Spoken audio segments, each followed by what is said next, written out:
The bright lights of the command center flickered as Captain Han Jiho stared at the massive screens, showing 3 strange ships floating above Earth. For 2 days, the entire world had watched these crystal-like vessels that seemed to bend light around them like rainbows in the sky. "Sir, they're sending another message," said Officer Kim Sora, her fingers moving quickly across the control panel. Her voice shook slightly as she spoke. Jiho walked closer to the main screen. At 35, he had trained for many situations, but nothing like this. First contact with aliens was something people only dreamed about in movies. "Put it through," he ordered, straightening his uniform. The screen filled with static, then cleared to show a face that made everyone in the room gasp. The being looked like it was made of living glass, with light moving inside its transparent body. When it spoke, the words appeared directly in their minds rather than through their ears. "Greetings, people of Earth. I am called Keeper Thane. We have traveled very far to meet you." Dr. Park Mina, the team's alien expert, stepped forward. She had studied space for 20 years, but her books had never prepared her for this moment. "Welcome to Earth. We are honored to meet you. What brings you to our world?" The crystal being's face changed, showing what might have been a smile. "We are the Zephyrians. For many centuries, we have watched different worlds and the people who live on them. We do not come to study your weapons or count your cities." "Then what do you want to know about us?" asked Diplomat Lee Juno, trying to keep his voice calm, even though his heart was beating fast. Keeper Thane's light grew brighter. "We want to understand your hearts. We measure civilizations not by how strong they are or how smart they are, but by something much more important." The humans looked at each other with confusion. Captain Geo had expected questions about their technology or their military forces. "What do you measure?" Dr. Park asked. "Your ability to forgive," Thane replied simply. "In all our travels across the stars, we have learned that this one thing decides if a people will grow and prosper or if they will destroy themselves." The room became very quiet. Officer Kim looked at her captain with wide eyes. This was not what anyone had expected from first contact with aliens. "Forgiveness?" Jiho repeated. "You judge entire worlds based on forgiveness?" "Yes, Captain. We have seen great civilizations fall because they could not let go of old hurts. We have also seen simple peoples become wise and powerful because they learned to heal old wounds instead of making new ones." Dr. Park moved closer to the screen. Her scientist mind was very interested. "How do you test such a thing?" Keeper Thane's form grew slightly dimmer, as if the question made it sad. "We asked to look into your memories, the real experiences of your people, moments of pain, betrayal, and anger. Then we watched to see if you choose revenge or healing." Diplomat Lee felt nervous about this idea. "Our memories? How would that work?" "We have technology that can show the past like a movie.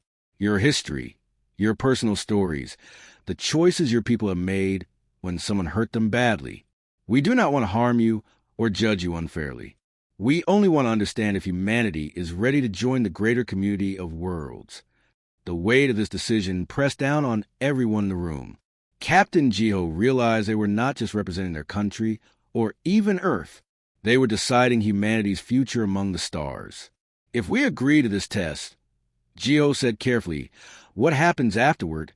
If you show wisdom and forgiveness, you will be invited to join the Galactic Union. You will learn from other worlds, trade with distant peoples, and help keep peace across the stars. If you cannot forgive, you will remain alone on your world until you learn this lesson." Officer Kim whispered to her captain. "Sir, should we talk to the world leaders about this?" Keeper Thane somehow heard her quiet words. "Your leaders are welcome to join this discussion, but the test itself cannot wait long. We have seen too many worlds choose pride over wisdom, and the results are always tragic." Dr. Park stepped forward again. "These memory tests, will they hurt us?" "No physical harm will come to you, but you will see difficult truths about your people. Some beautiful, some painful. Are you prepared for such honesty?" Captain Geo looked at his team, then back at the crystal being on the screen. Every decision in his military career had led to this moment. The choice he made now would echo through history forever. "We accept your test," he said finally. But we ask that you be fair and remember that humans are still learning and growing. Keeper Thane's entire body pulsed with bright light. Fairness is the foundation of all forgiveness. Captain, we begin tomorrow. Prepare your hearts for truth. As the alien's image faded from the screen, the humans sat in silence. None of them could imagine what memories would be revealed or how their species would be judged. They only knew that humanity's greatest test was about to begin. The next morning, Captain Han Jiho walked into a room that no longer looked like part of their ship.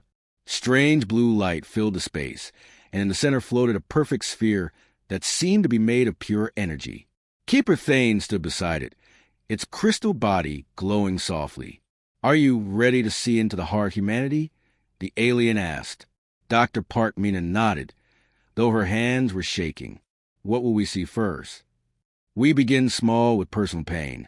Thane replied, "Watch."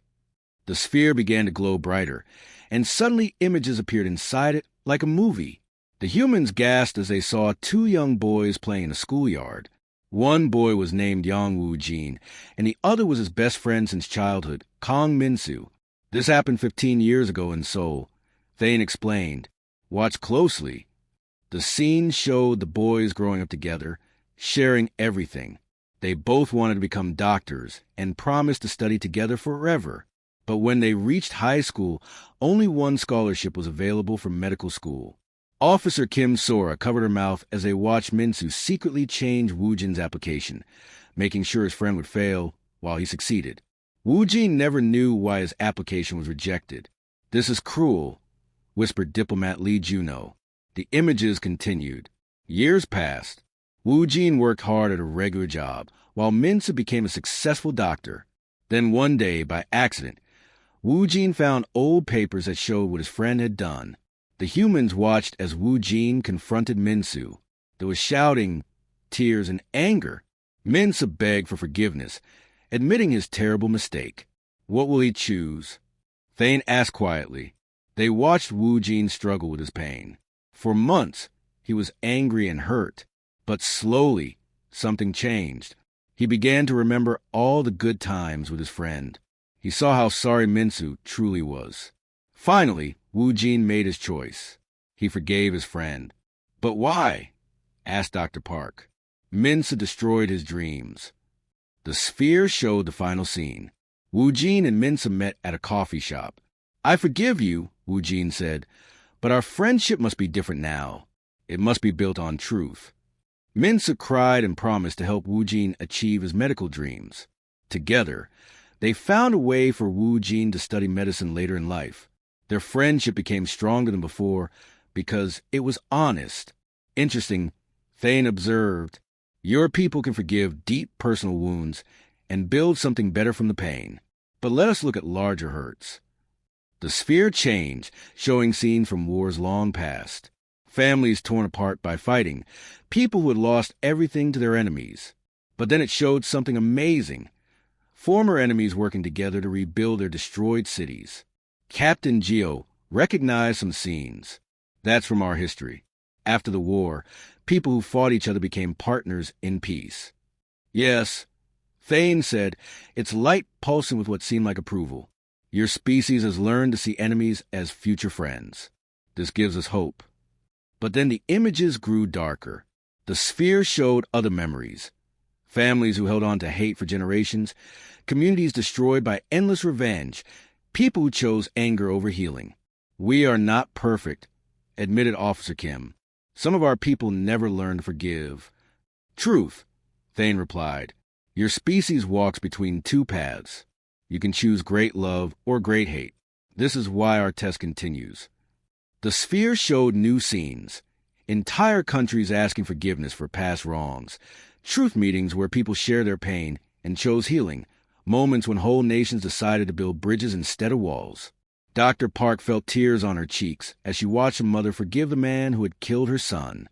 How can she do that? How can anyone forgive something so terrible? "She chooses to break the cycle," Thane explained. "She refuses to let hate create more hate. This is the hardest and most beautiful choice any being can make." The testing continued for hours. They saw stories of forgiveness and stories of revenge. Some humans chose to heal old wounds, while others made them deeper. Some communities grew stronger through forgiveness, while others destroyed themselves through endless fighting. "I begin to understand," said Diplomat Lee. "You are not just testing if we can forgive. You are testing if we can stop cycles of pain." Thane's entire body brightened with excitement. "Yes, you see the deeper truth. Forgiveness is not just about feelings. It is about choosing to build instead of destroy, to heal instead of hurt." As the day ended, the humans felt exhausted but changed. They had seen the best and worst of their own species reflected back at them. "Tomorrow," Thane announced, "you will learn why this matters beyond your world. You will see what happens to civilizations that choose forgiveness, and what happens to those that do not." The aliens' words carried a weight that made everyone in the room feel small. They realized their test was not just about Earth, but about humanity's place in a much larger story that spanned the stars. As they left the testing room, each human carried new questions in their heart about what it truly means to forgive and why their answer might determine their species' future. The third day brought Captain Han Jiho and his team to a different room, one that seemed to stretch beyond the walls of their ship. Stars moved overhead in patterns that made no sense, and the air itself hummed with ancient knowledge. "Today you will understand why forgiveness matters across the galaxy," Keeper Thane announced. Two other crystal beings stood beside it, their bodies glowing with different color lights. Dr. Parkmina felt dizzy as she looked around. "Where are we?" "The Memory Vault," replied one of the new aliens, who called itself Keeper Una. "Here we keep the stories of every civilization we have ever met." The room filled with floating images of countless worlds and strange creatures. Captain Geo saw beings made of metal, others that looked like giant trees, and some that seemed to be pure energy. "For millions of years, we have watched species rise and fall," Thane explained. "We have learned that one thing decides their fate more than any other." Officer Kim Sora stared at a display, showing beautiful cities made of what looked like living crystal. "What happened to them?" The third alien, Keeper Zara, gestured toward the image. "The Korthak Empire. They were brilliant, powerful, and could travel between stars faster than light itself." The images showed incredible achievements. Cities that floated in the sky, machines that could create anything from thin air, knowledge that seemed like magic to human eyes. "They sound wonderful," said Diplomat Lee Juno. But then the images changed, showing those same beautiful cities burning and crashing to the ground. The crystal beings grew dark and sad. "They could not forgive," Zara continued. "Every small argument became a war that lasted for generations. Every mistake became reason for destroying entire planets." The humans watched in horror as the display showed the Korthak turning their amazing technology into weapons of total destruction. They wiped out not only their enemies, but also innocent peoples who had done nothing wrong. "How long did this take?" asked Dr. Park, her voice barely a whisper. 200 Earth years from when we first met them to when they destroyed themselves completely," Thane answered. "They took 3 other peaceful civilizations with them." Captain Jiho felt cold inside. "And civilizations that can forgive?" Keeper Una brightened and showed them new images. These showed beings of pure light dancing through space like living stars. Their beauty was so great that the humans had to look away. "The Luminari," Una said with deep respect. "When we first met them, they were much like you. They had bodies of flesh and blood, and they struggled with anger and revenge just as humans do." The display showed the Luminari's early history. Wars that lasted centuries, betrayals between friends, cycles of hate that seemed endless. But then something changed. "What happened to them?" Officer Kim asked. "They chose radical forgiveness," Zara explained. "Not just forgiving small hurts, but forgiving the worst crimes imaginable. They created councils where enemies could speak truth and find healing." The images showed amazing scenes. Former enemies embracing, communities rebuilding together, entire planets choosing peace over war. Over thousands of years, this choice changed the Luminari in ways the humans could barely understand. They became beings of pure love and wisdom. Thane continued. "They guide 17 sections of the galaxy now, preventing wars and helping other species find peace." Dr. Park could hardly speak. "They are still alive?" very much alive, and they have saved millions of worlds from destruction. This is what becomes possible when a species truly learns to forgive. The room filled with more examples. Some civilizations had chosen forgiveness and became great forces for good across the stars. Others had chosen revenge and either destroyed themselves or became so dangerous that they had to be isolated from the rest of the galaxy. Where do humans fit in this? Captain Geo asked, though he was afraid of the answer. The three keepers looked at each other, their lights dimming with uncertainty. You are at the most dangerous point, Thane admitted. Your species has equal ability for great forgiveness and terrible revenge.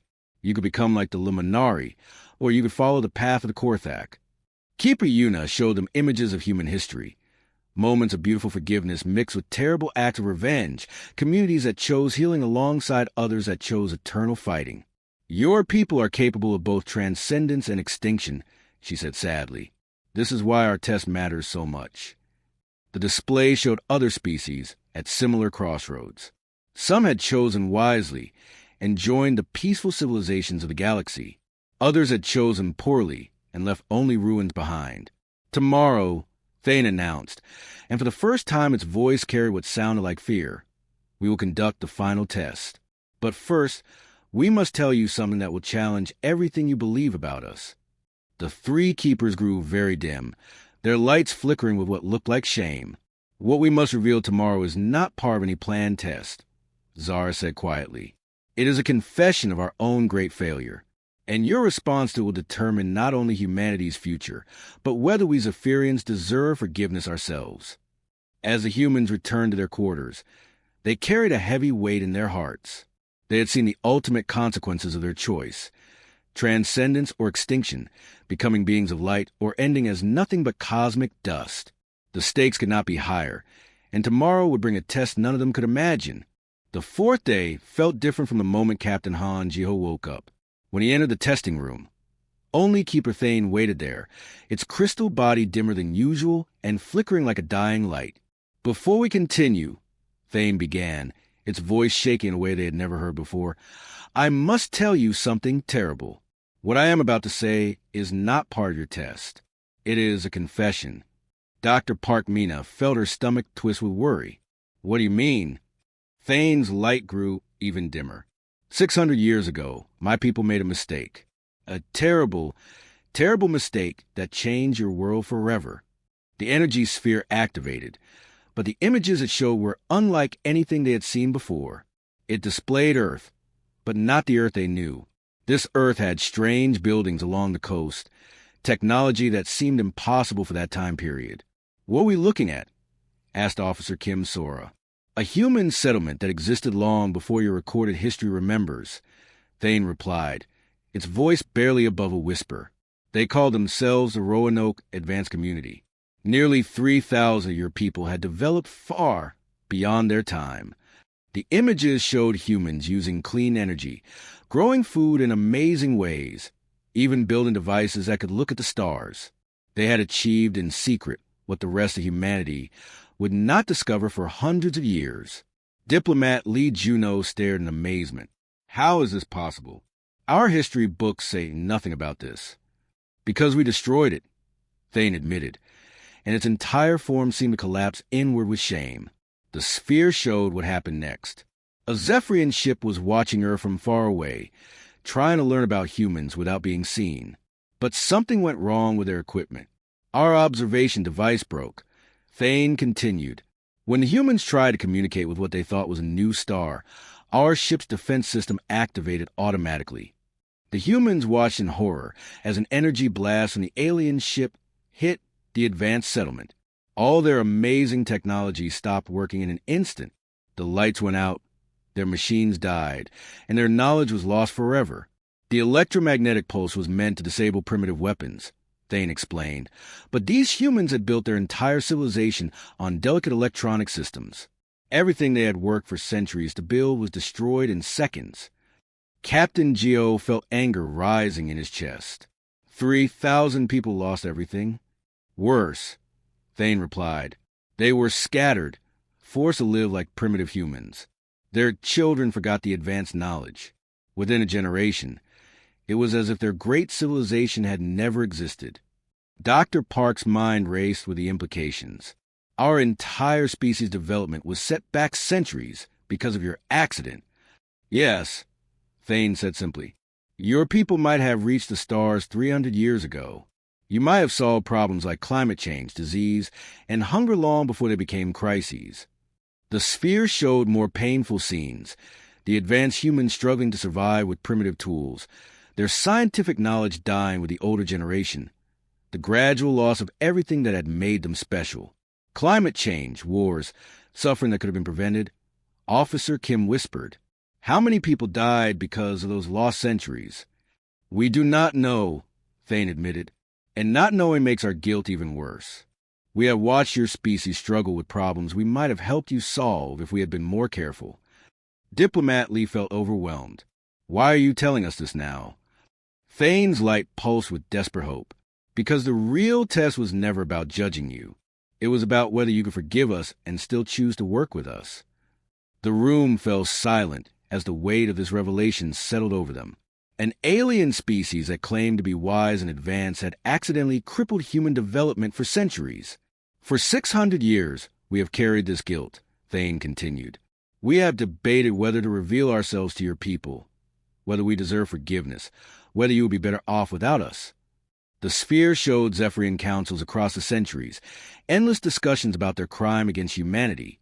The decision to wait until humans had grown strong enough to potentially understand and forgive.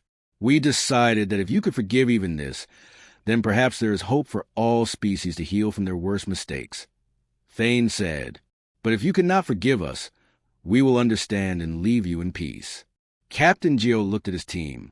Each face showed the same mix of anger, shock, and confusion. They had expected to judge humanity, not to be put in the position of judging their judges. "You want us to decide whether to forgive you for accidentally destroying our civilization's progress?" Dr. Park asked. "Yes," Thane replied. "And we want you to make this decision not just for yourselves, but for all of humanity. The choice you make will determine whether our species can work together or whether the guilt of our mistake will keep us forever apart." The silence stretched on. Outside, Earth waited for news of the alien contact, not knowing that their representatives were grappling with the most difficult moral choice in human history. "We need time," Captain Geo said finally. "Of course," Thane agreed. "Take all the time you need. The fate of two civilizations rests on your decision." News of Keeper Thane's confession spread across Earth like wildfire. Within hours, every television, radio, and internet connection buzzed with the incredible revelation. Protesters filled the streets of major cities, some carrying signs that read "Forgive them," while others demanded justice for humanity. Captain Han Geo found himself at the center of the biggest decision in human history. Leaders from every country had rushed to join the discussion, turning their small diplomatic team into a massive global assembly aboard the ship. The evidence supports their story, Dr. Park Mina reported to the packed meeting room. "We found strange metal fragments near the old Roanoke area that don't match any known Earth materials. The timeline fits perfectly with unexplained archaeological mysteries." President Kim Tae-hyun of South Korea stood to address the assembly. "We must decide not just as individual nations, but as representatives of all humanity. This choice will echo through history forever." The debate that followed was unlike anything the world had ever seen. Delegate after delegate shared their thoughts, their fears, and their hopes. "My grandmother survived the war," said Representative Honda Sakura from Japan. "She taught me that holding on to anger only hurts yourself. But this is different. They set our entire species back by centuries." "How many diseases could we have cured?" asked Dr. Williams from Britain. "How many people died from problems we could have solved with those lost centuries of knowledge?" But others saw it differently. Minister Okoye from Nigeria stood slowly. "My country knows about colonizers who destroyed our progress and claimed it was an accident. But these beings could have hidden their mistake forever. Instead, they chose honesty." The discussion continued for 3 days. Religious leaders grappled with forgiveness on such a massive scale. Scientists mourned the lost knowledge, while philosophers debated the nature of justice across species. Officer Kim Sora watched the Zephyrians through the observation windows. Keeper Thane and his companions remained in their chamber, their crystal forms dim with shame and worry. "They're suffering," she reported to Captain Geo. "Whatever these beings are, they genuinely regret what happened." "Regret doesn't bring back those lost centuries," replied Diplomat Lee Juno, though his voice carried uncertainty rather than anger. On the third day, a young scientist from New Zealand named Dr. Sarah Moon requested to speak. She was only 28, the youngest person in the assembly. "My great-great-grandmother was Maori," she began. "Our people know about having our progress destroyed by outsiders. But we also learned something important. You can choose to be defined by what was taken from you or by what you build next." The room grew quiet as she continued. "These aliens didn't have to tell us the truth. They could have tested us and judged us without ever revealing their own guilt. But they chose vulnerability over safety. Isn't that exactly what we ask for when we seek forgiveness ourselves?" An elderly delegate from Rwanda, Mr. Gassana, stood up. "After our genocide, we had to choose between justice and peace. We learned that sometimes the greatest justice comes from building a better future, not punishing the past." Captain Geo felt something shift in the room's energy.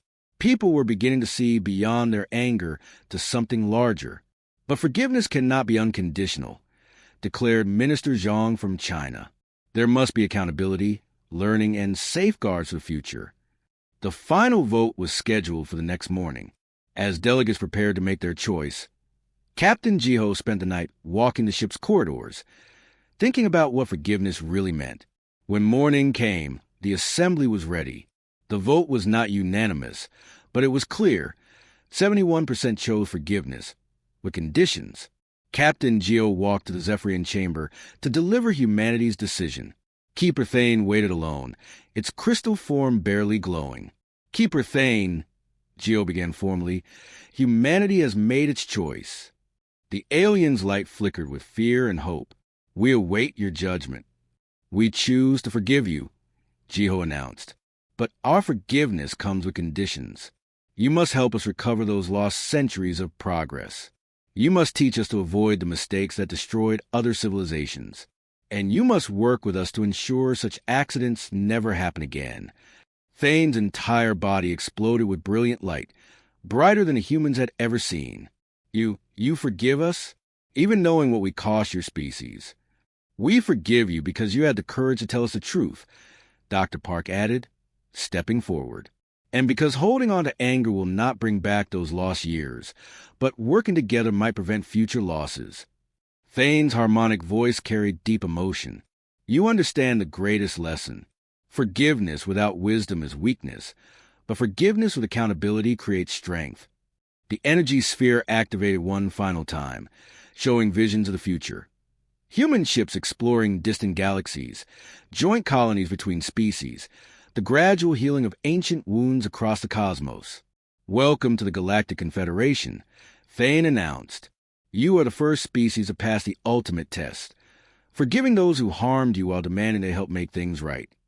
6 months later, the first Human Zephyrian Research Center opened in Geneva. Dr. Park led a team working on clean energy technology that would have taken humans another century to develop alone. Officer Kim commanded the first joint space mission to a distant star. But perhaps most importantly, Earth became home to the new Galactic Council of Reconciliation, where species from across the galaxy came to resolve their conflicts through understanding rather than war. Captain Geo, now Ambassador Geo, often reflected on humanity's choice. They had discovered that forgiveness was not about forgetting the past, but about refusing to let it poison the future. The stars no longer seemed cold and distant. They were pathways to partnership, healing, and hope.